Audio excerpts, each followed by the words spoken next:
로마 왕정은 왜 7대 왕에서 몰락을 맞이하게 된 걸까요? 로마 왕정의 최후와 그리고 망하게 된 진짜 이유 지금부터 알아보도록 하겠습니다. 그렇기 때문에 로마 역시도 이제 시절을 지나서 이제 되었기 때문에 조금 더 다른 과정을 밟아 나가야 됐던 시기가 왔던 것은 아닐까. 그래서 이것이 바로 진짜 로마 왕정이 몰락했던 그런 이유가 아니었을까. 그렇게 춘닥거는 생각을 해보게 되는 것 같아요.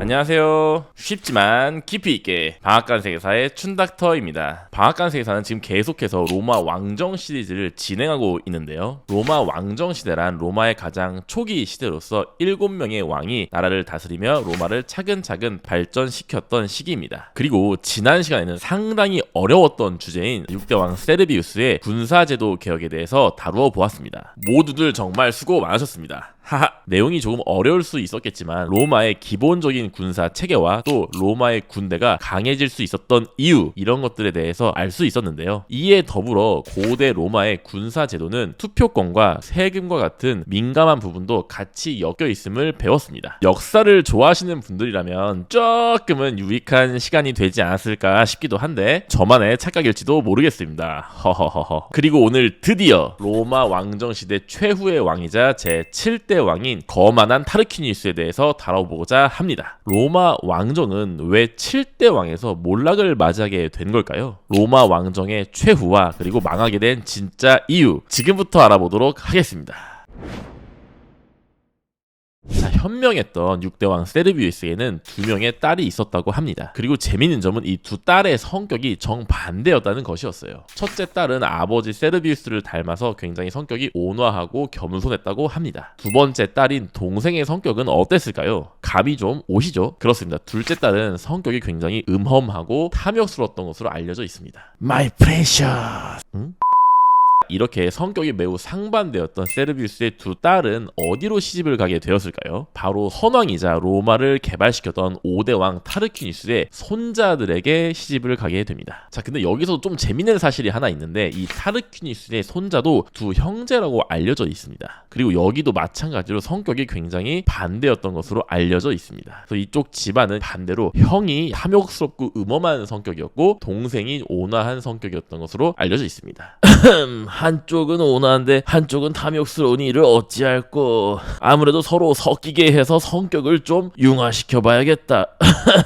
이렇게 해서 서로 성격이 정반대인 남녀가 각각 결혼을 하게 되는 것입니다. 자, 이 두 커플의 결혼 생활은 과연 세르비우스의 바램대로 각자 조화를 이루며 살아갔을까요? 안타깝게도 이 두 커플의 결혼 생활은 비극을 맞이하게 됩니다. 먼저 각각 온화했던 성격으로 알려진 첫째 딸과 남동생, 이 둘은 먼저 원인을 알 수 없는 죽음을 맞이하게 됩니다. 자, 그리고 탐욕스러운 성격을 가졌던 둘째 딸 툴리아와 첫째 형이었던 타르퀴니우스는 아마 서로의 코드가 맞아서였을까요? 결혼을 한 뒤에도 이 둘은 몰래 뒤에서 만나던 내연 관계였던 것으로 알려져 있습니다. 그리고 각각의 그 온화했던 배우자들이 사망을 하자마자 둘은 놀라지도 않고 아주 신나서 결혼을 다시 하게 되는 것이죠. 이래도 될까요? 막장 느낌이 약간 드는데요. 자, 그리고 희대의 악녀라고 훗날 불리게 되는 둘째 딸 툴리아는 이제 새로 생기게 된 그 탐욕스러운 남편에게 다가가서 속삭이게 되는데요. 이 남편의 이름은 타르퀴니우스였는데요. 이 타르퀴니우스란 이름이 사실 5대 왕 선왕과 이름이 똑같잖아요. 그래서 나중에 훗날 음험한 남편인 타르퀴니우스는 사람들이 거만한 타르퀴니우스라고 부르게 됩니다. 그래서 그 이름은 타르퀴니우스 페루부스라고 하는데 페루부스라는 단어가 거만한이란 뜻이라고 해요. 그리고 희대의 악녀라고 불리게 되는 둘째 딸 툴리아는 자신의 새로운 남편인 타르퀴니우스에게 다가가 속삭이게 됩니다. 타르퀴니우스, 당신은 할아버지의 고귀한 피를 이어받은 왕족이잖아요. 출신도 미천한 세르비우스가 계속 왕위에 앉아있는 것을 보고만 있을 건가요? 나는 당신이 아무것도 하지 않는다면 평생 졸부로 무시하겠어요. 흥! 자, 이렇게 해서 남편인 거만한 타르퀴니우스의 가슴에 어두운 야망이 드리워지게 되는 것이죠. 아, 딸이 아버지를 무시하면 몰아내려고 하다니 진짜 말세네요. 에휴. 어두운 야망이 드리워진 거만한 타르퀴니우스는 할아버지인 5대왕 선왕 시절에 중용되었던 에트루리아 계열의 원로원 의원들을 몰래 찾아다니기 시작합니다. 보통 음모를 꾸밀 때 이렇게 뒤에서 몰래 유력자들을 찾아다니잖아요. 세르비우스 몰래 자신을 지지해줄 귀족 세력들을 포섭하러 다녔던 것이었습니다. 그리고 이렇게 뒤에서 준비를 마친 거만한 타르퀴니스는 자신의 추종 세력들을 몰래 무장을 시키고 원로원 연단에 올라가서 연설을 시작하게 됩니다. 존경하는 시민 여러분, 우리는 언제까지 근본과 출신도 없는 세르비우스를 왕으로 모실 겁니까? 5대왕 타르퀴니스의 고귀한 혈통을 이어받은 제가 이제 왕위를 물려받도록 하겠습니다. 와! 자, 노년의 세르비우스는 이 소식을 듣자마자 당연히 깜짝 놀랐겠죠. 그 준비도 제대로 못한 채 허겁지겁 타르퀴니스가 있는 연단으로 달려오게 됩니다. 그러나 곧 준비하고 있던 타르퀴니스의 자객들에게 딱 칼을 맞게 됩니다. 그래서 부상을 입은 채로 비틀비틀 거리면서 결국은 길가에서 쓰러져서 방치가 되게 되는데요. 자, 근데 여기서 굉장히 충격적인 일이 발생하게 됩니다. 길가에 쓰러져서 숨만 쉬고 있는 세르비우스에게 한 마차가 지나가게 되는데요. 이 마차가 세르비우스를 피해서 가는 것이 아니라 그냥 그 세르비우스 왕을 굉장히 빠른 속도로 그대로 밟고 지나가 버린 것입니다. 그것도 굉장히 빠른 속도로. 그리고 나서 마차가 멈추게 되고 그 마차에서 한 여자가 내리게 되는데 바로 그 여자가 세르비우스의 둘째 딸인 툴리아였던 것이죠. 진짜 해도 너무한 거 아닙니까? 패륜이 따로 없네요. 이렇게 해서 정말 현명하고 겸손했던 노예 출신의 왕으로 알려진 세르비우스는 말년에 자신의 딸과 사유에게 정말 비참한 최후를 맞이하게 되는 것입니다. 이렇게 음험하게 세르비우스를 죽인 거만한 타르퀴니스는 원로원의 승인과 민의 가결 등을 모두 무시한 채 스스로 왕을 선포하게 됩니다. 이것은 당연히 로마 왕정의 기존 절차나 시스템을 모두 무시한 행동이었죠. 또한 거만한 타르퀴니스는 이대왕 누마가 해산시켰던 근위병을 아주 강력하게 부활을 시키게 됩니다. 항상 왕의 주변엔 정말 단단하게 무장을 했던 근위병들이 눈을 부릅뜨고 서 있게 되는 것인데요. 이렇게 되면 당연히 주변 사람들은 공포감을 느끼게 되겠죠. 그리고 역시나 이 거만한 타르퀴니스는 선왕이었던 세르비우스의 공식적인 장례식 같은 거를 모두 금지시키고, 그리고 선왕 세르비우스와 가까웠던 원로원이나 귀족들을 모두 죽이고 숙청을 하는 작업을 진행합니다. 사실 선왕인 세르비우스는 이 거만한 타르퀴니스에게 자신의 딸도 직접 내어주게 되고 또 이 자신의 5대왕의 손자잖아요. 그렇기 때문에 거만한 타르퀴니스에게 굉장히 호의도 베풀고 아꼈다고 알려져 있었습니다. 그런데 이 모든 걸 무시하고 오히려 뒤에서 세르비우스를 죽이고 자신이 혼자 거만하게 왕위에 오르게 된 것이죠. 정말 배은망덕한 놈이라는 생각이 절로 드는 순간입니다. 자, 이렇게 로마 왕정의 모든 절차와 관행을 무시하고 굉장히 패륜적인 방법으로 왕위에 오른 타르퀴니스는 그 왕의 자리가 상당히 불안정했겠죠. 때문에 이 거만한 타르퀴니스는 이 불안정한 왕권을 강화하기 위해서 사람들의 관심을 외부로 돌리는 시도를 합니다. 바로 전쟁이죠. 이렇게 정치가 불안정할 때 관심을 외부로 돌리는 사례는 상당히 많이 있는데요. 저는 또 한번 강력한 사례가 떠오르게 되는 것 같습니다. 딱 한 명의 인물이 또 생각이 나는데요. 혹시 누군지 아실까요? 바로 도요토미 히데요시입니다. 요즘 이 친구 자꾸 등장하네요. 하하. 자, 도요토미 히데요시 역시 당시 일본의 전국이 약간 불안정한 상황을 해소하기 위해서 관심을 외부로 돌리기 위해 임진왜란을 일으킨 것으로 알려져 있죠. 물론 결과는 참담했지만요. 자, 이렇게 도요토미 히데요시와 비슷하게 이 거만한 타르퀴니스 역시 실리적인 외교와 또 뛰어난 전쟁 실력을 바탕으로 주변 부족들을 제압해 나갔다고 합니다. 이렇게 주변 부족들이 제압되게 되면 자신의 어떤 대의 명분도 조금은 더 올라가게 되겠죠. 그리고 타르퀴니스는 이런 전쟁의 승리를 통해서 자신의 힘을 과시할 수 있게 되잖아요. 이 강력한 힘을 바탕으로 로마 내부에서는 또 강압적인 방식으로 정치를 진행했다고 합니다. 그렇게 해서 자신의 뜻을 거스르게 되면 바로 그냥 죽이고 재산도 몰수하고 이런 식으로 굉장히 강압적인 독재 정치를 진행하게 된 것이죠. 자, 이렇게 강압적인 독재 정치가 계속 진행이 되면 당연히 민중들의 마음속에는 불만이 쌓이겠죠. 그래서 이렇게 민중들의 불만이 나날이 높아가던 이 타이밍에 로마 왕정을 뒤흔든 또 하나의 사건이 일어나게 됩니다. 거만한 타르퀴니스에게는 3명의 아들이 있었던 것으로 알려져 있습니다. 그 중에 3번째 아들이 있었는데 그 3번째 아들의 이름이 섹스투스였어요. 이름이 조금 민망한데요. 허허. 사실 라틴어로 섹스투스란 단어는 6번째라는 뜻이라고 합니다. 문제는 이 셋째 아들 녀석이 남의 여자를 탐하게 되는 일이 발생을 하게 되는 것입니다. 그것도 다름 아닌 자신의 친척의 부인을 좋아했던 것이죠. 이 집안은 원래 이렇게 막장인가요?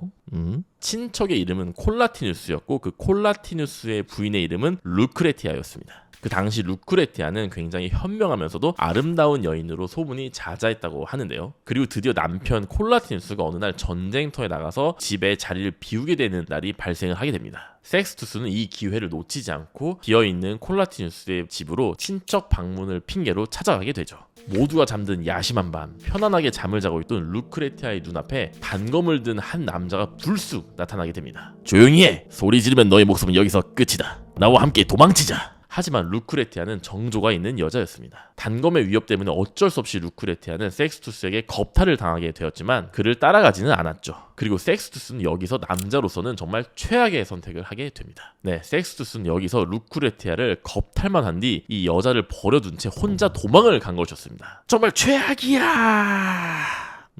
홀로 남겨진 루크레티아는 조용히 아버지를 찾아가게 됩니다. 그리고 그의 남편인 콜라티누스와 그의 동료들도 모두 불러서 사람들을 자신 앞에 모으게 되는 것이죠. 루크레티아는 이 많은 사람들 앞에서 자신이 당한 모욕을 정말 상세하게 고백을 합니다. 그래서 사람들이 이런 이야기를 듣고 굉장히 많이 놀라있는 이 상황이 연출이 되겠죠. 그 상황에서 루크레티아가 갑자기 품에 있던 은장도로 탁 꺼내게 됩니다. 반드시 제 복수를 맹세해 주세요. 신이시여 부디 저를 고통 없이 가게 하옵소서.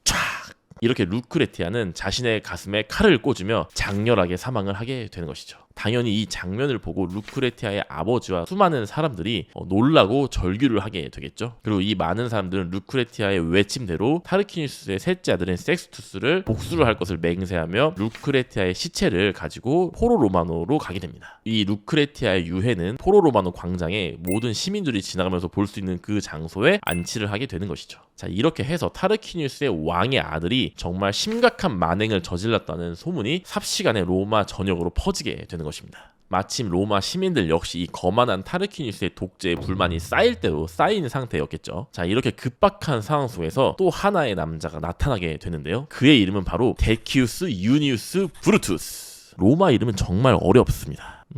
자, 이 브루투스란 남자는 사실 이 루크레티아의 남편이었던 콜라티누스의 동료로도 알려져 있습니다. 브루투스는 자신의 아버지 또한 이 거만한 타르퀴누스에게 숙청을 당하고 재산을 뺏겼기 때문에 일종의 거만한 타르퀴누스에게 복수심도 갖고 있었다고 알려져 있습니다. 브루투스가 이제 포로 로마노 광장에서 루크레티아의 시체를 안치한 채 연설을 시작하게 됩니다. 시민 여러분, 언제까지 독재자의 밑에서 굴복하며 살아야 합니까? 일대왕 로물루스의 건국 이래 우리 로마는 언제나 시민들의 의견을 존중하며 나라를 이끌어 왔습니다. 하지만 저 거만한 타르퀴누스는 음험하게 왕위를 차지했고 우리의 자유를 억압하고 있습니다. 이제는 그의 아들마저 이런 만행을 저지르고 말았습니다. 법과 질서를 존중하는 로마를 우리 손으로 되찾읍시다. 브루투스는 빠르게 민회와 원로원을 소집해서 투표와 절차를 진행하도록 합니다. 그리고 이런 절차를 통해서 거만한 타르퀴누스의 폐위를 가결하게 되는 것이죠. 사실 이때는 굉장히 타이밍도 절묘했었는데 당시 이런 상황이 급박하게 돌아갈 때 하필이면 거만한 타르퀴누스는 전쟁에 나가 있어서 로마 내부의 사정을 빠르게 대응할 수 없었다고 알려져 있습니다. 그리고 이런 섹스투스의 만행이 삽시간에 소문이 퍼져나가면서 이 로마 시민들은 동요를 하게 되고 또 로마 시민들은 로마 군대이기도 하잖아요. 이 로마 군대 역시도 이 소식을 듣고 자진해서 해산을 한 사람도 있고 로마로 돌아가 버린 사람들도 생기게 되면서 타르퀴누스는 병력을 가동할 수 없게 되는 것이죠. 결국 타르퀴누스는 어쩔 수 없기 때문에 로마로 돌아가는 것을 포기하고 자신의 기반 세력이 남아있던 에트루리아 계열의 도시로 망명을 떠나게 됩니다. 이로써 로마 왕정은 이 거만한 타르퀴누스를 마지막으로 최후를 맞이하게 되는 것이죠. 로마는 이후에 왕을 뽑지 않는 공화정 체제로 새로운 시대를 시작하게 됩니다. 때는 기원전 509년 로마 건국 244년 만의 일이었습니다. 자, 이렇게 해서 로마 왕정 시대가 드디어 막을 내리게 되었는데요. 마지막 7대 왕 거만한 타르퀴누스의 악행 때문에 사실 로마 왕정의 이미지가 조금은 나쁘게 느껴질 수도 있습니다. 하지만 사실 로마의 왕정 시대는 정말 힘이 약하고 아주 작은 신생 국가였던 로마가 어려운 환경 속에서도 정말 차근차근 발전을 했던 굉장히 중요한 시기였습니다. 보통 신생 국가는 힘이 약하기 때문에 결속력이나 어떤 단합력도 부족하기 마련이거든요. 그래서 이런 경우에는 사실은 한 명의 지도자에게 권력이 집중되는 이런 왕정 시스템이 분명히 유리했던 부분도 있었습니다. 힘을 한 군데로 모아야 더 살아남을 수 있는 그런 부분이 있었을 것이니까요. 그리고 로마 왕정 시대는 마지막 7대 왕을 제외하면 나머지 6명의 왕들이 각자의 개성과 능력을 10분 발휘했던 어떻게 보면 굉장히 행운을 누렸던 시기였습니다. 그렇기 때문에 이 춘닥터는 이 로마 왕정 시대가 지나고 로마가 많이 성장을 했기 때문에 조금 더 다른 정치 체계를 통해서 변화를 맞이해야만 했던 것은 아닐까, 저는 이런 생각이 들게 되는 것 같습니다. 마치 초등학생이 중학생이 되면은 전혀 다른 교과 과정을 밟아 나가잖아요. 이제 로마도 완전히 초기 국가인 신생 국가를 지나서 어느 정도 덩치가 커졌고 체계를 갖춘 나라가 되었습니다. 그렇기 때문에 로마 역시도 이제 초등학생 시절을 지나서 이제 중학생이 되었기 때문에 조금 더 다른 과정을 밟아 나가야 됐던 시기가 왔던 것은 아닐까. 그래서 거만한 타르퀴누스의 악행도 있었지만은 사실 로마의 발전이란 것이 필연적으로 새로운 정치 체계를 받아들일 때가 된 것은 아니었는지, 이런 생각을 하게 됩니다. 그래서 이것이 바로 진짜 로마 왕정이 몰락했던 그런 이유가 아니었을까, 이렇게 춘닥터는 생각을 해보게 되는 것 같아요. 로마는 하루아침에 이루어지지 않았다라는 유명한 격언이 있죠. 저는 로마 모든 시대를 통틀어서 이 격언이 가장 잘 어울리는 시대가 로마 왕정 시대가 아니었나 싶습니다. 말도 많고 탈도 많았던 로마 왕정 시리즈를 마무리하면서 다음 편인 로마 공화정에서 만나도록 하겠습니다. 모두들 수고 많으셨습니다. 안녕.